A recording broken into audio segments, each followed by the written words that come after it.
आप बोलेंगे? शुरू। आप सब लोगों को मेरा नमस्कार। आशा है आप सब लोग सकुशल होंगे। आज बाबा साहब भीमराव अम्बेडकर की जयंती है। को बनाने और निर्माण करने में उनका योगदान अद्भुत है। आप सबको महावीर जयंती की, बिहू की, बैसाखी की, पुतांडु की और बोहाग की बहुत बहुत शुभकामनाएं। आज क्योंकि बाबा साहब की जयंती है और अभी कुछ ही देर पहले मोदी जी ने पुष्प अर्पित कर कर अपनी श्रद्धांजलि भी दी है, तो मुझे लगा कि आज अच्छा दिन है कि इस प्लेटफॉर्म से हम कुछ बातें करें। सबसे बड़ी प्राथमिकता दलितों की सुरक्षा की होगी। सामाजिक न्याय और सामाजिक सौहार्द उतना ही जरूरी है जितना कि आर्थिक न्याय और राजनीतिक सशक्तिकरण। ये बाबा साहब के शब्द नहीं हैं, ये हमारे भी शब्द नहीं हैं। ये भारतीय जनता पार्टी के 2014 और 19 के मैनिफेस्टो के शब्द हैं, उनके घोषणा पत्र के शब्द हैं जो उन्होंने जनता को चुनाव के पहले वादा किया था। लेकिन स्थिति दलितों की इस देश में, वंचित समाज के लोगों की इस देश में हम सबसे छुपी हुई नहीं है।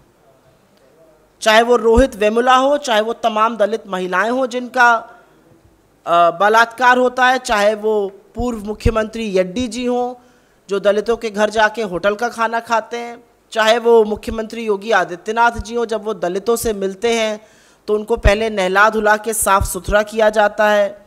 भगवान उनकी आत्मा को शांति दे, अनंत हेगड़े जी हों जिन्होंने दलितों को कुत्तों तक से कंपेयर किया था। ये सरकार की कहीं ना कहीं मानसिकता दिखाता है और शायद इसीलिए जो कंसोलिडेटेड डेटा अवेलेबल है उसके अनुसार 2020 तक करीब 50,291 क्राइम अगेंस्ट दलित एक वार्षिक वर्ष में हुए थे और 2011 में इसकी संख्या 33,000 थी। आज जब हम बात कर रहे हैं तो औसतन 10 दलित महिलाओं का रोज इस देश में बलात्कार होता है। 10 महिलाओं का। 22% से ज्यादा रिपोर्टेड छोटे बच्चों के यौन शोषण के मामले दलित बच्चों के होते हैं। लेकिन क्या सिर्फ ये सामाजिक अन्याय, और ये सच है कि जब ऐसा होता है तो पुलिस और प्रशासन पीड़ित को ही प्रताड़ित करता है, पुलिस और प्रशासन उनकी ही आवाज दमन करने का काम करता है। सारा की सारी सरकार, मंत्री, मुख्यमंत्री, पार्टी, ट्रोल आर्मी लग जाती है पीड़ित को गलत साबित करने में।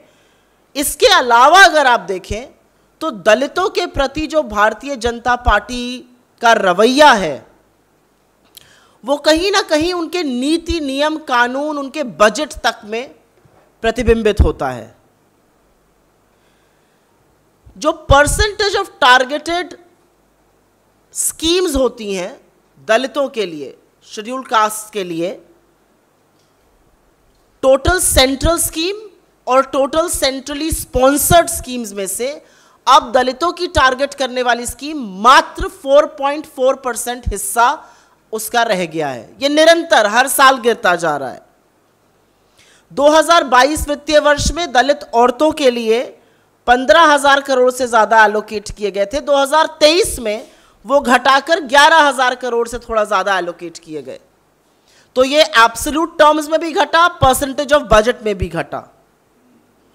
बाबा साहब का सपना था कि दलित बच्चे पढ़ेंगे, लिखेंगे, मुख्य धारा में आएंगे तो सामाजिक न्याय और समानता को ज्यादा धार मिलेगी। लेकिन national scheme to incentivise girls in the Dalit community, जो उस वर्ग की महिलाएं हैं, बच्चियां हैं, उनको कैसे पढ़ने के लिए प्रेरित किया जाए, NGISC के तहत उसका जो एलोकेशन है वो लगातार गिरा है, उसका एनरोलमेंट लगातार गिरा है। स्कॉलरशिप्स किसी वजह से संविधान में पूर्व की सरकारों ने सामाजिक न्याय को ध्यान में रखकर दलितों के लिए विशेष स्कॉलरशिप्स की बात कही थी। यह प्रॉमिस किया गया था कि 7,000 रुपए प्रति साल पोस्ट मैट्रिक स्कॉलरशिप दलित स्टूडेंट्स को दी जाएगी। यह 5 साल का कार्यक्रम था। इसमें इस वित्तीय वर्ष में मात्र 5,600 करोड़ एलोकेट किए गए, जो कि पर्याप्त नहीं है। 2021 के वित्तीय वर्ष में पोस्ट मैट्रिक स्कॉलरशिप का पैसा जो दलितों के लिए जाना चाहिए वो इस देश के 6 राज्यों और यूनियन टेरिटरी को मिला ही नहीं। 2020 और 2021 के वित्तीय वर्ष में जो पैसा प्री मैट्रिक स्कॉलरशिप के लिए दलित बच्चों के लिए जाना चाहिए वो 9 यूनियन टेरिटरीज और स्टेट्स को नहीं मिला। National means cum merit scholarship scheme, जिसको NMMS कहा जाता है, वो लगातार डिक्लाइन कर रहा है उसका पैसा। उसका बजटरी एलोकेशन इस साल 450 करोड़ से घटाकर 300 करोड़ कर दिया गया है। और डेटा बहुत है, लेकिन हायर एजुकेशन के लिए, फेलोशिप के लिए, फ्री कोचिंग के लिए लगातार बजटरी एलोकेशन घटाया जा रहा है और कई कई चीज़ों पर उसको आधा कर दिया गया है। एक बात यहाँ पर विशेष तौर से करनी इसलिए ज़रूरी है क्योंकि जब भी होता है तो ज़बरदस्त रोष होता है, बड़ी चर्चा होती है, मीडिया में भी होती है, सोशल मीडिया पे भी होती है, पर इसकी असलियत क्या है? मैनुअल स्कैवेंजिंग, जिसको मैला ढोना कहते हैं, उसके चलते सरकारी आंकड़ों के मुताबिक 376 मौतें हुई हैं 2015 से 2020 के बीच में।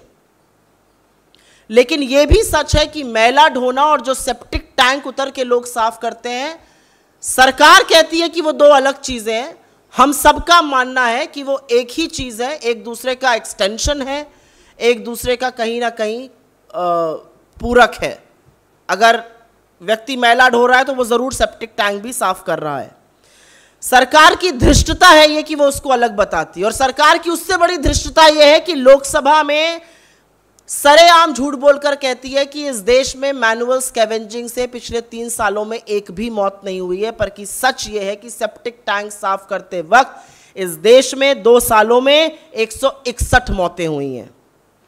और इसको खत्म करने का क्या प्रयास है? इसको खत्म करने का प्रयास ये उठाया गया था कि आप एक सेल्फ एम्प्लॉयमेंट मैनुअल स्कैवेंजर्स, मैला ढोने वालों के लिए करिएगा। उसके लिए 100 करोड़ का बजट था पिछले साल, उस बजट का आधा 43 करोड़ रुपए इस्तेमाल किया गया, बाकी पैसा छुआ ही नहीं गया। तो कहीं ना कहीं सरकार की जो मंशा है वो इसी से साफ है कि जो एलोकेशन उनके पुनर्वास के लिए, जो एलोकेशन उनके ऑल्टरनेटिव्स के लिए किया गया, वो भी आधा कर दिया गया। आज इस बात पर चर्चा करनी इसलिए ज़रूरी है क्योंकि बाबा साहब को बहुत सारे लोग श्रद्धांजलि दे रहे हैं।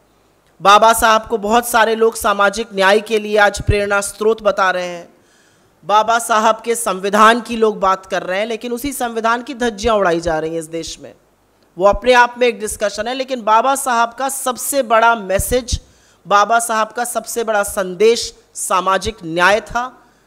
बाबा साहब की सबसे बड़ी इच्छा ये थी कि शोषित वंचित समाज के लोग मुख्य धारा में आए और इस देश में और हमारे समाज में समानता आए। लेकिन सरकार की मंशा और जो वाक्य होते हैं इस देश में वो अलग हैं, सरकार की नीतियां भी उसके टोटली विपरीत हैं, जिसका हम लोगों ने आपको कुछ उदाहरण दिया है यहाँ पर। Do I speak in English और should I take questions? Questions ले लेते हैं अगर इस पर सवाल हो, अन्यथा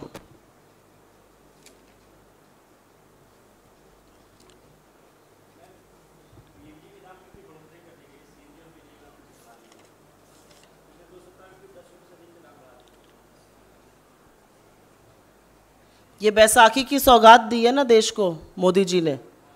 पिछले 22 दिनों में सीएनजी के दाम बढ़े हैं, एक सेकंड, पिछले 22 दिनों में सीएनजी के दामों में बढ़ोतरी हुई है 13 रुपए 60 पैसे की, और पीएनजी के दाम में बढ़ोतरी हुई है 11 रुपए 10 पैसे की। ये त्यौहार है, आज बिहू भी मनाया जा रहा है, आज बैसाखी भी मनाई जा रही है, आज महावीर जयंती है। ये देश को सौगात है मोदी जी की। लगातार दाम बढ़ रहे हैं, पेट्रोल डीजल का बढ़ रहा है, एलपीजी का बढ़ रहा है, सीएनजी का बढ़ रहा है, पीएनजी का बढ़ रहा है। ये वही लोग हैं जो कहते थे अरे पाइप नेचुरल गैस यूज करो। कल रात को जब मेरे पास मैसेज आया कि 4 रुपये 25 पैसे बढ़ा, तो मैंने कहा वाह, त्योहार मनाने के लिए अच्छा मौका दिया है। लेकिन असलियत एक और भी है, और उस असलियत के बारे में ज़्यादा लोग बात नहीं कर रहे हैं। असलियत ये है कि वैश्विक स्तर पर जो प्रति डॉलर क्रूड का दाम होता है वो मार्च में औसतन $113 प्रति बैरल था, वो घटकर $99 प्रति बैरल हो गया। 14% वैश्विक क्रूड में दाम कम हुए हैं, ब्रेंट का भी कम हुआ है। लेकिन क्या हमारी सरकार ने ईंधन का दाम कम किया है? जी नहीं, हमारी सरकार ने ईंधन का दाम कम न करके लगातार बढ़ाया है, लोगों की कमर तोड़ने का काम किया है। और ये कहीं ना कहीं इस सरकार की धृष्टता, इस सरकार का अहंकार, इस सरकार का दंभ दिखाता है। सवाल विपक्ष लगातार उठा रहा है, लेकिन इन बातों पर चर्चा और ज़्यादा पुरजोर तरीके से हर ओर होनी चाहिए। ये आम व्यक्ति पर इस देश के प्रहार है, और मैं आशा करती हूँ कि आज बहुत सारे टेलीविज़न डिबेट्स इस पर होंगे। विश्वास है कि ऐसा नहीं होगा। जी,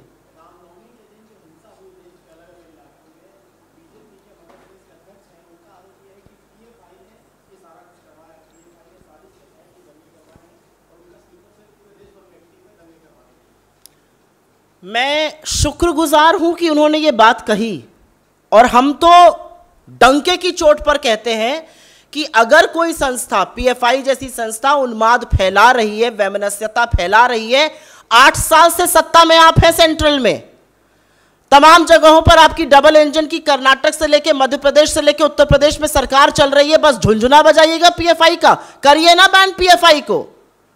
लेकिन अगर पीएफआई को आप बैन कर देंगे तो आप ठीकरा किसके सर फोड़ेंगे? आप किसके तरफ ध्यान आकर्षित करिएगा?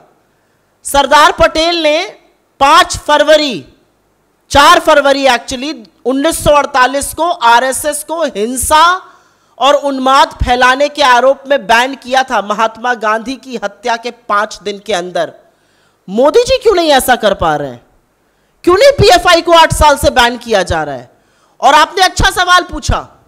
2021 अगस्त से शिवराज सिंह चौहान ये डुगडुगी बजा रहे हैं कि पीएफआई को बैन करने वाला है मध्य प्रदेश। आज 1 साल के करीब होने को आ गया, क्यों नहीं बैन कर रहे हैं? ऐसी क्या विवशता है कि आप पीएफआई जैसी ऑर्गेनाइजेशन को बैन नहीं कर पाते हैं? 2020 में दिसंबर में solicitor general Tushar Mehta supreme court से कहते हैं पीएफआई को सरकार बैन करने वाली है। 2022 अप्रैल आ गया प्रभु, क्यों नहीं पीएफआई बैन हो रही है? सितंबर 15 तारीख को 2020 में इनके युवा मोर्चा के जो अध्यक्ष हैं, जो आजकल नफरत के मैस्कॉट बने घूम रहे हैं, तेजस्वी सूर्या जी, उन्होंने सदन में सवाल पूछा पीएफआई को बैन क्यों नहीं किया जा रहा है? आपको पता है सरकार ने क्या जवाब दिया? सरकार ने कहा जब एविडेंस आएगी तो हम नेसेसरी एक्शन जो होगा वो लेंगे। तो पीएफआई पर जब आपका ही सांसद सवाल पूछ रहा है, आप बगले झांक रहे हैं। 2020 से आप सुप्रीम कोर्ट में कह रहे हैं पीएफआई बैन होने वाली है। उत्तर प्रदेश से लेके मध्य प्रदेश और कर्नाटक की सरकारें तो 2019 से कह रही है पीएफआई बैन होने वाली है। तो कौन सा मुहूर्त ढूंढा जा रहा है पीएफआई को बैन करने के लिए? आज देश ये सवाल का जवाब जानना चाहता है। और ज्यादा दूर प्रेरणा के लिए मत जाइए। लौह पुरुष सरदार वल्लभ भाई पटेल ने महात्मा गांधी की हत्या के 5 दिन के अंदर आरएसएस को यह कहकर बैन किया था कि ये नफरत और वैमनस्य फैलाते हैं। इनकी नफरती भाषणों का ये अंत हुआ है कि महात्मा गांधी को अपने प्राणों की कुर्बानी देनी पड़ी, और इसलिए मैं आरएसएस को बैन करता हूं। उस लौह पुरुष को याद करके ही कुछ एक्शन ले लीजिए। ये झुंझुना बजाना, ध्यान इधर उधर बांटना, ये सारी बातें छोड़ देनी चाहिए।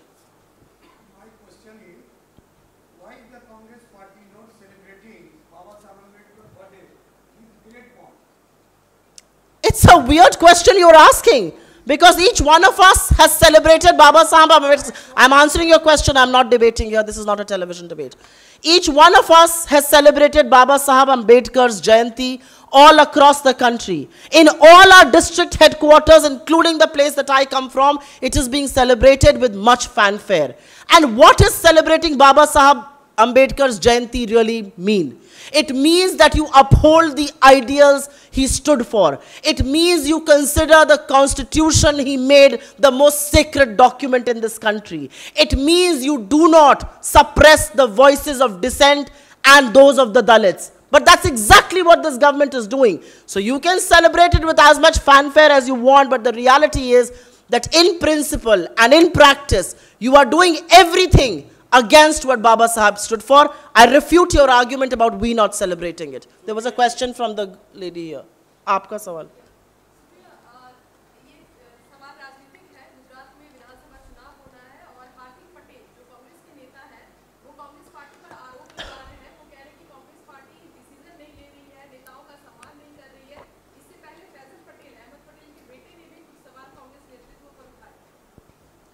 मुझे लगता है फैसल जी ने इसको क्लैरिफाई भी कर दिया है, और मैं इंडिविजुअल्स पे जवाब हम यूजुअली इस प्लेटफॉर्म से नहीं देते हैं, लेकिन उन्होंने उस बात को क्लैरिफाई कर दिया था कि वो सतत कांग्रेस के मजबूत सिपाही और बने रहेंगे।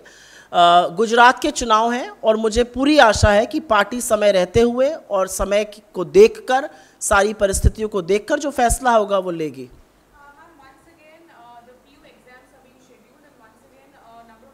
Which exam? Yes. Yeah. Group of petitioners have filed a petition saying that it should be reconsidered. People who are not able to give their exam last time should be able to give this time, because if you remember, the CM had come up with a policy saying that whoever were not able to give exam because of the hijab row should their exam be. I think education should not be denied to anyone, irrespective of whatever the reason may be. I think education is as basic a right as breathing the air that we are breathing in right now, or the water that I just drank. I think education cannot be denied to any individual in this country, no matter what the circumstances, no matter what the arguments. It's the very basic right. It's a fundamental right guaranteed to us by our constitution. Anything being done otherwise is, again, playing around with the basic tenets of that sacred document.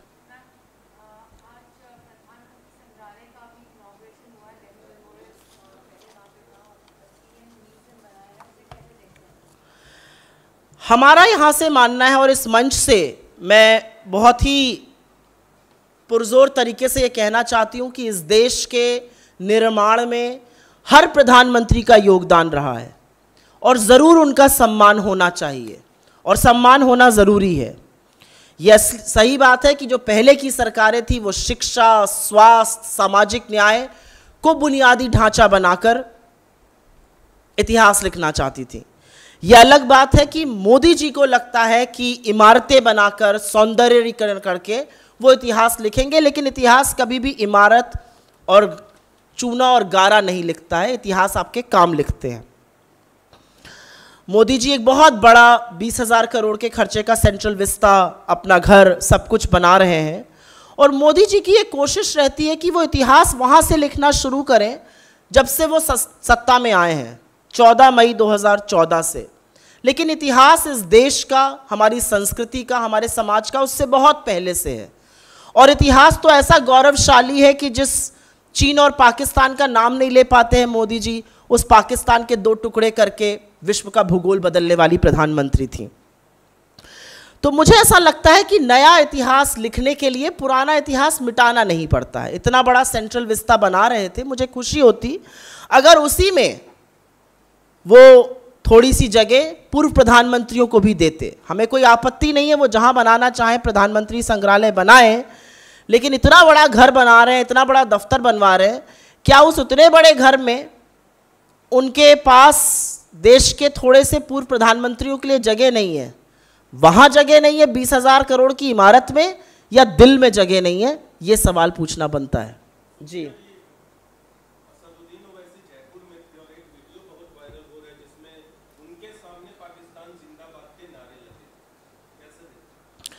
ऐसा है कि ओवैसी जी को हम लोगों ने लगातार भाजपा की B team ऐसे ही नहीं कहा है। भारतीय जनता पार्टी और ओवैसी जी मिलकर हर वो हरकत करते हैं, हर वो काम करते हैं जिससे मुद्दों से ध्यान भटकाया जाए।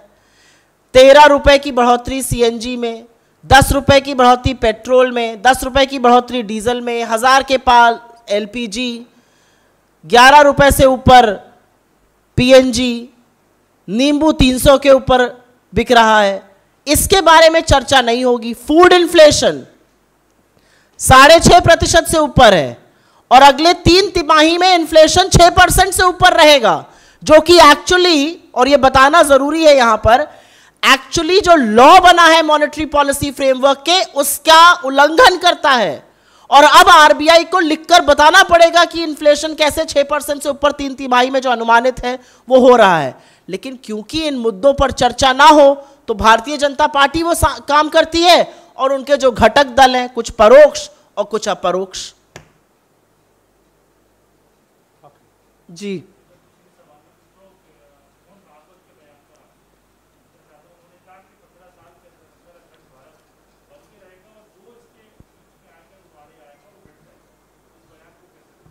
अभी मैं थोड़ी देर पहले यहाँ आने के ट्विटर पे देख रही थी, मोदी जी बाबा साहब की प्रतिमा पर पुष्प अर्पित कर रहे थे। तो जब वो पुष्प अर्पित करके अपना सिर झुका रहे थे उस संविधान निर्माता के सामने, तो क्या उनको मोहन भागवत के बयान के बारे में पता था? और अगर पता था तो उनके मन में क्या सवाल आया? जो आपका सवाल है उसका जवाब हमें नहीं, उसका जवाब चुनी हुई उस सरकार को देना चाहिए जिसने संविधान की शपथ लेकर इस देश में सरकार चलाने का फैसला किया है।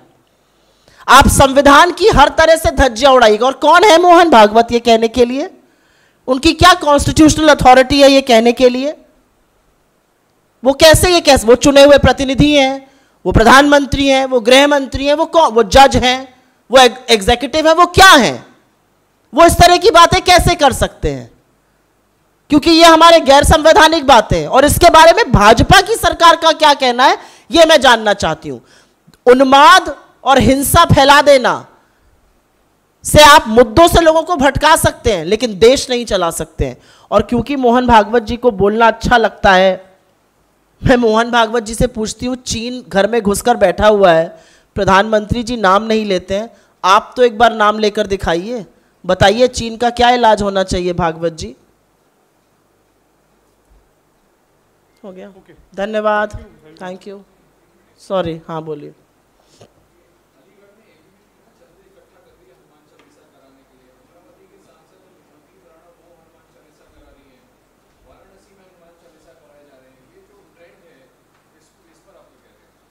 नहीं, मुझे लगता है हनुमान चालीसा से मुझे कोई आपत्ति नहीं है। हनुमान चालीसा का पाठ एक अजीब बात है, मैं रोज करती हूँ। मुझे लगता है हनुमान चालीसा का पाठ इस पूरे देश को करना चाहिए।